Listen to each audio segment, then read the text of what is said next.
Charsadda union council dairy Zardad کے علاقہ بوبک میں غیر ملکی فلاحی تنظیم یو ان ہیبیٹیٹ اور جاپانی عوام کی مالی تعاون سے شجرکاری مہم کا باقاعدہ افتتاح کر دیا گیا۔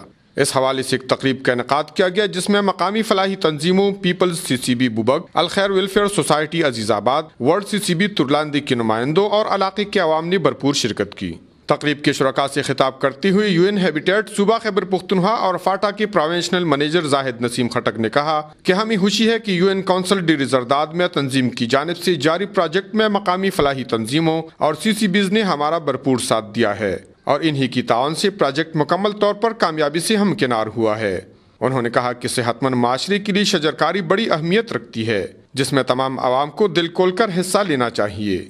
سوشل موبلائزر محمد فیاض نے کہا کہ یونین کونسل بر میں تنظیم کی جانب سے 3.5 کروڑ روپے کی لاگت سے 10,000 فٹ پختہ نالیاں اور گلیاں، شیلٹرز، لیٹرینز، ہینڈ پمپس، جبکہ ایک مسجد اور ایک جنازگاہ کی تعمیر مکمل ہو گئی ہے۔ People see C B Bubak کے چیئرمین عطا اللہ خان نے تنظیم کا شکریہ ادا کیا اور علاقے کے لیے تنظیم سے مزید پروجیکٹس کی امید ظاہر کی۔ تقریب کے آخر میں متاثرین کو نئے مکانوں کی تعمیر کے بعد سرٹیفکیٹ دیے گئے۔